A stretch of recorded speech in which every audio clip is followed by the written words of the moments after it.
Imagine being on a boat, only to have it disappear without a trace.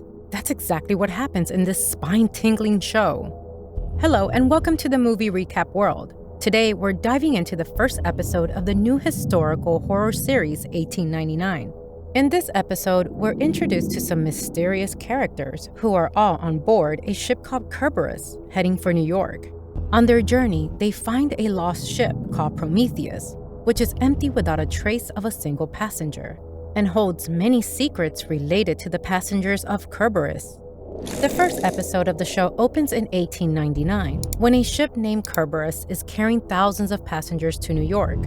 A woman named Maura Franklin has a nightmare where she's in a mental institute, struggling to bring back her memory and asking a dark figure what happened to her brother. After waking up from the nightmare, Maura reads a letter from her brother which states that he has found out the reason behind their father's death and has called to her to New York. Hence, Maura is on this ship. But interestingly, her room number in the ship is exactly the same as her ward number in her nightmare, room 1013. For the past 4 months, a ship named Prometheus has gone missing, and the news of this is spreading like wildfire, as everyone on board Kerberos discusses the possible fate of the ship. And the fun fact is that both the ships are manufactured by the same company. So needless to say, some passengers are concerned. Apart from Maura, the other passengers have a unique persona in themselves. There's Lucien and Clemence, a French couple on their unhappy honeymoon. 2 Chinese women, Ying Li and Yak Jie, along with Spanish brothers Angel and priest Ramiro. Maura eats alone in the dining room until she is joined by Mrs. Wilson. Mrs. Wilson says there's a rumor going around that Maura is a doctor. Maura replies that she had studied the human brain but was never able to practice as a doctor due to societal barriers. The passengers on this ship are all weird as they sip their tea at the same time. Just then, a Dutchman arrives inquiring if there's a doctor on board. The ship guards throw him out of the first-class diner and warn him not to show up again. However, Maura follows him to the lower decks and finds a pregnant woman in great deal of pain. Maura puts her medical knowledge to use and concludes that the baby's position is wrong. She then helps to get the baby in the right direction and eases the pain for the pregnant woman. Soon after that, Maura gets a panic attack, bringing back memories of her possibly being in a mental asylum. She goes out to get fresh air and meets with the captain of the ship, Ake, who hides his bottle of alcohol. Ake later receives a note from his subordinates regarding coordinates from an unknown ship. The sailors deduce that the signals could be coming from the lost Prometheus, which might be 7 hours away from their location.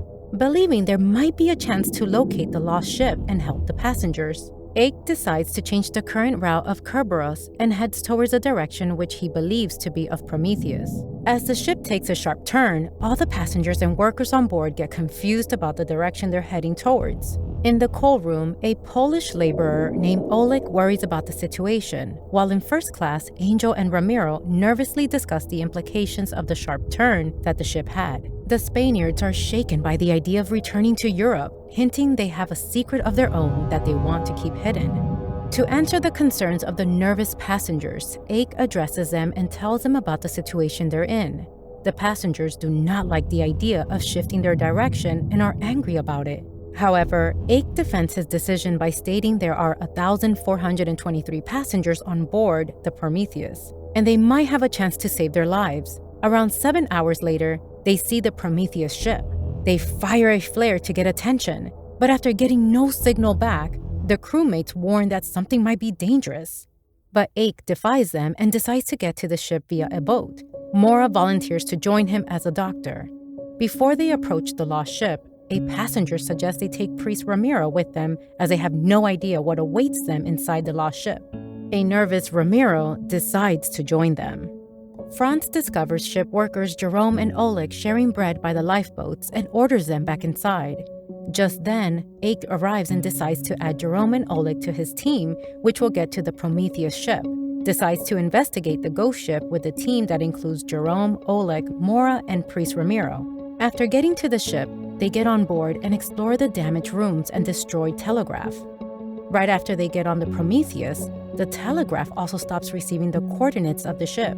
Regardless, they still search for any survivors but find no one.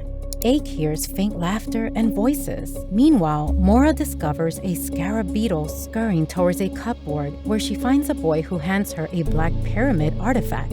In the meantime, a passenger from the Prometheus swims up to the Kerberos and gets into the first-class deck. He then takes a beetle out of his pocket and places it under the door of a first-class passenger's cabin. And after that, he enters the cabin, which happens to be the one that Mora is staying in, room 1013. The mysterious black pyramid artifact that Mora received and the identity of the passenger from the Prometheus ship, who seems to know Mora's location, raise many questions. This episode of 1899 ends with plenty of suspense and excitement for what's to come in the next episode. Stay tuned for our review of episode 2 and make sure to like and subscribe to our channel for more recaps. Don't forget to share your thoughts in the comments.